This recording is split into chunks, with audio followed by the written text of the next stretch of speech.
So yan, magandang hapon sa inyong lahat, sa mga idol. So kumusta?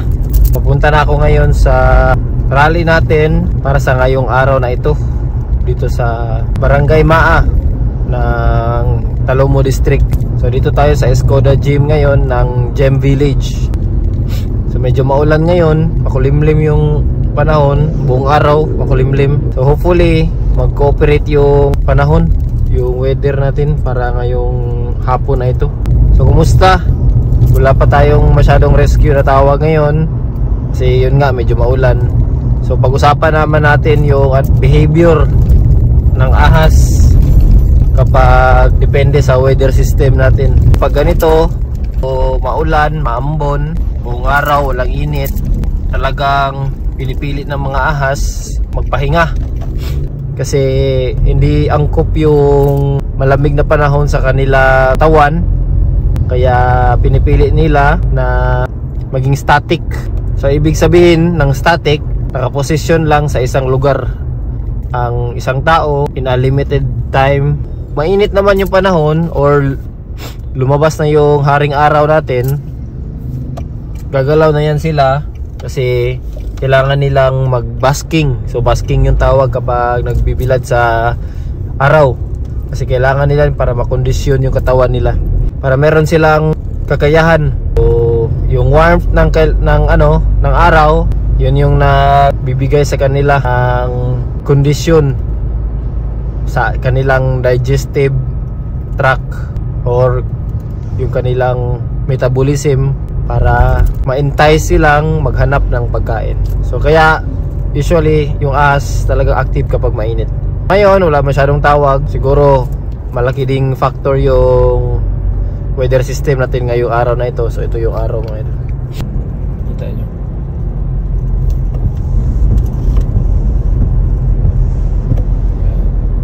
Maambon dito, tsaka talagang makulimlim. So yung pinag-usapan natin kahapon, yung isang aspeto sa pagre-rescue, so kaibahan ng rescuer at saka advocate. So yung sabi ko nga, doon tayo sa gitna, rescue and relocation yung ginagawa natin. So tulong yan sa ating buhay ilang, sa ating wildlife, sa tuang kinaihan.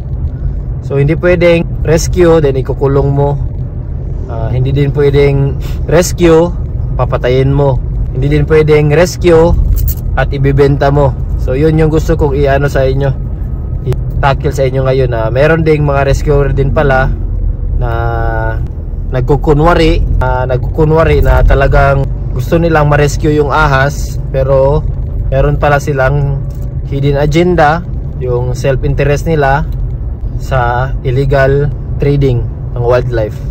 Meron tayong DNR RA 9147 or yung Wildlife Protection and Conservation Act na nag-protekta sa ating mga buhay ilang, sa ating wildlife, sa abuso, laban sa mga abusado.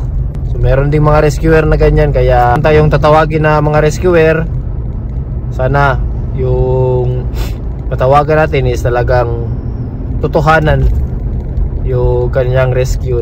Ang kanyang mission is talagang maibalik kanyang natural habitat, yung wildlife, or kaya ma-endorse sa mga proper authorities gaya ng DNR, Senro, at saka sa Philippine Eagle, ganun, ng mga foundation, yung mga mga accredited ng DNR na mga facility. So yun lang, bali papunta na ako ngayon sa Barangay Maa. So time check tayo, medyo mahaba-haba yung usapan natin. So alas 5. So today is April 5, Saturday. Most likely marami ng tao ngayon nag-uumpisa. So salamat, maisog.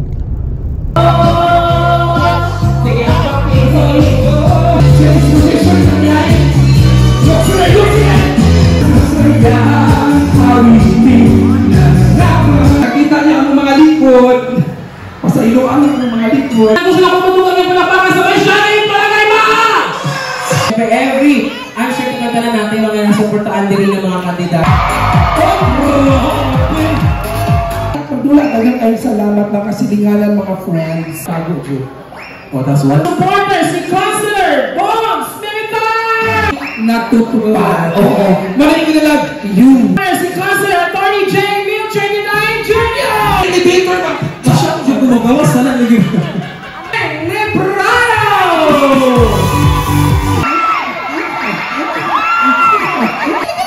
Gusto na rin yun na. Alam, pagkatawag ka! I love you. Attorney Luna Acosta! Modesty aside, medyo bright kung mag- Ay, bright yun. Pero ako, lemon juice. Yeah. Ano ka po ang ito? Ay, tawa pa kayo. Ang serbisyo sa tao, serbisyo po yan. Mas maunlad at mas maasahang gobyerno. Ang Pilipino na ang nakatira ng serbisyo at malasakit. Ang balita ko,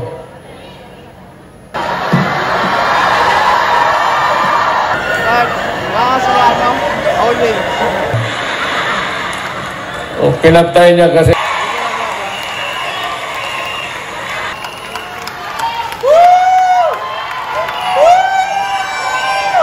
Duterte! Duterte! Duterte! Gimingaw mo ni ano? Mauingon ko nga, ang hangyo ginako, bahala nagmakuha na kong oras, makita usa ninyo si Tatay Digong. Nagpasalamat kay kung dako kay siyempre kabalo siya basta taga Davao, loyal yun na. Ang taga Davao, di na mo try daw. Mata, Richard, Tess, Tesoro. O di Marites. Okay?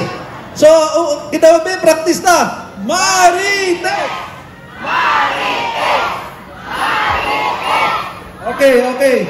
Ako na may Marites, Juni, or kita tanan Marites? Okay, so, inganya itong buhaton. Marites, pagkang ending, ako yun. Okay? Okay, Marites Polo, then ako yun. Okay, 1, 2, 3, go!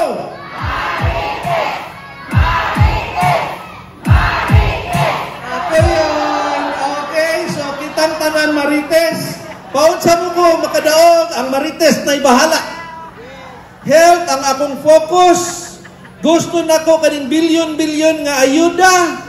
Dili na lang ihatag sa mas kikinsa. Ibutang ka na sa health. Musugot pa mo nga di sa mo kadawat og ayuda pero kung ma-admit mo libre. Private, libre, public, libre. Di ba mo gusto, anak?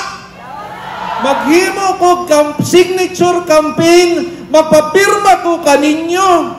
Kung maabot ng 1 million ka, signature ako nang i-prove nga ang tao di gusto ayuda. Ang gusto sa tao, libre ang healthcare.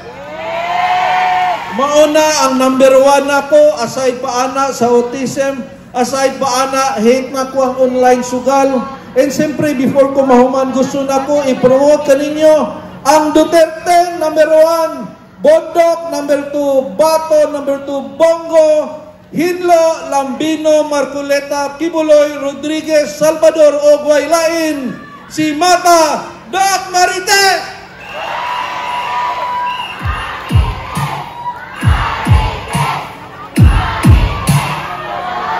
Okay, salamat. May gabi sa kanan. Numero 42 sa inyong balota, pagkasenador, Doc Marites Mata. Share mga igala. Mami Librado! Mami Librado! Mami Librado! Mami Librado! And of course, ang katuang umaabot na Senador Baitan, lain-laing sektorado, dako kayo mundugan o kabubukon na ibalik na nasugdan sa amo ang pamilya sukad-sukawang magdigosyo na day program arong makaharauban ang atuang mga kaigsuulang ng inahanlan po si Pamela Pamel Librado, numero Naadiri balay sa Putsyukan. Ang palakpakan sabay, hilawan dito na saan! Sige, si Moha daw, be. Ayaw ko hagita, kaya malawin na sila tigulang na bayo. Ay, manina. Really? Nag-effort ka masyado. Wait, count. 3, 2,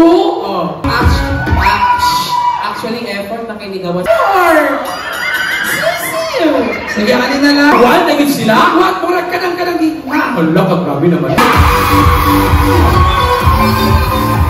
Kapiti mo? Magpapindi mo! Bakit siya? Sila na mabuang. Grabe ba ka-words mo siya? Mura nagapalong, nagapalanaw sa imuhang ilong ni mo ginagin. Kapalong mo, nagapulong, tumisok sa ikon. Grabe ito ba, Boss Ray? Aside sa ikaw, pagdali, nagkantahan, nagkatawanan. Health care, tapos ito, kalmang paminaw. Importante kaayo dito. So, maminaw dito kita. Tama na, 73 yung mga balota, Senator 4 yung mga balota, Senator Raon Lampino. Ladies and gentlemen, we will not go on, Sharon.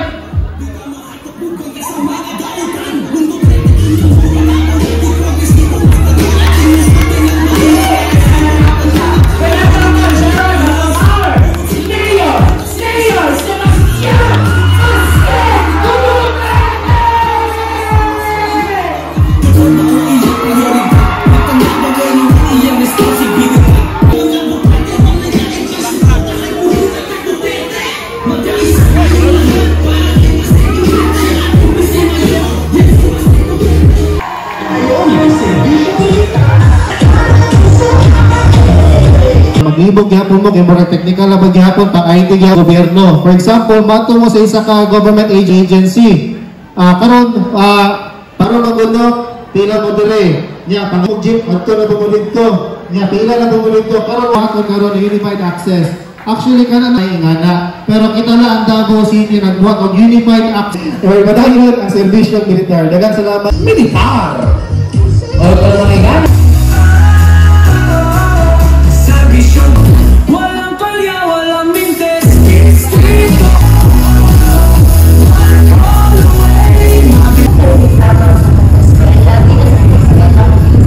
Nahimo kong kapamilya, nahimo kong kapatid, kami ni Mayor sa Ateneo de Davao University, Mascom, kay Masasa, private category, igo-igo ang grado. Pero na ako scholarship. Kung mo pagkansiki, dito sa Barangay 76-8, naka-IG, dako, naka-full battle gear, mga kampanya, igo ganiha, huwag magani, dalang bariga, nag-armo, di ba? Nagagubot na, nakadawat ko kayo na! Ay, ayuda! Ayuda! Hanggang ngayon, brother, aking korsinang kamay. Ngayong gabi, ato ang first nominee sa ato ang PPP party list. Palakpakan ito sa balota, Senator Dr. Richard Mata. Palakpakan sa inyo ang all-out support sa tulo ka dekada nag-iserve ang atong City College of Davao, nag-suportahan po din Mayor Basa, ang atong incoming Vice Mayor. So, klaro po namo sa mga candidates sa hugpong sa ginaklaro na po kaninyong tanan na sa tanang apelido na napanday ni Consel Pilar Braga ng mga landa sa konseho o sa atuang kabarangayan. So again, maayong gabi kaninyong tanan ug daghang salamat. Dropsta, Abogada, Aksyon, Acosta! Magpaila-ila ko usab. Ako di ay si Councilor. Ako may naa sa tubangan. Ako siguro graduate na ako sa law school, nag-take ko og bar examinations. Nganong suportaan man ninyo si Attorney Luna Acosta. Isip konsehal as chairperson sa committee. Bakit ka na ma-impeach siya? Kinsa tong mayor? On skills training. Naupot tayo mga bagong serbisyo. Basta kanunay. Daghang salamat. Mayong gabi ka natong tanan. Diha nag-eskwela si PRRD. Diha former city administrator and former undersecretary. Daghang kayong istorya ni akong papa, no? To 2020 painting ko si Mayor Baste Duterte akong gi-painting. Pero kitayang law office before pata gisulod og politika. Good governance. Natay good governance o Paulo Duterte at ang nag-iisang part si Congressman Harold Duterte and of course ang Mata. And of course, siya Alam mo naman siya mensahe usa siya ka certified public account. Bisyong Ibuyan sa konsehal. Número 13 siya mga bala. Nahimotang Chief of Staff ni kanihing konsehal Edgar Bisyong Ibuyan na ay kaalam, na ay kakayahan na napuminti able ang opisina para sa katawan. Party list ay unsang PPP. Amen. Unta di po ninyo kalimtan numero awad kaninyong tanan maayong ninyo ang akong kinasing-kasing na pagpasalamat. Ang Bungguyan nagserbisyo upat ka dekada siya ang among pangalan. And maunang dikong ang inyong hubos na higala numero 5 sa balota. 5 sa balota. Jessica Cookie bakaliwa sa mga Duterte na kanunay anda mo alagad. Duterte!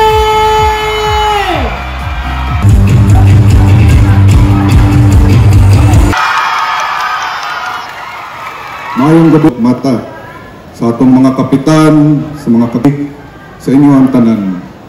So, mahal, samtang gaskwela pa ko sa University of Seminar diri. So, tulo, kining tulo. Oh, kailan mangalan. Apit kayo ni, kay kami pa yung una. Diba? Buong ba? Buong. Oh, wala ko gingon na. Pangalan. Undang. Antod mapauli na po. Nato. Panahan ko sa mga episyon ninyo.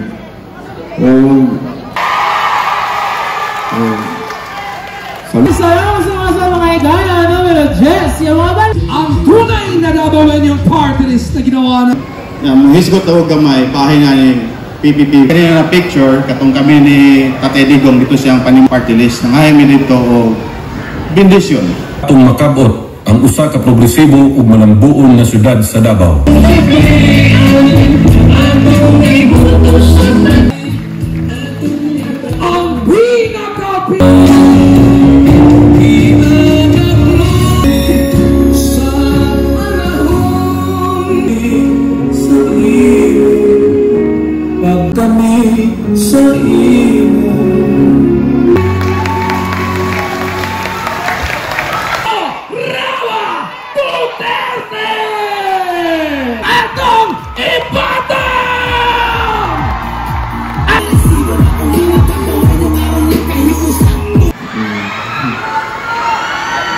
Unya.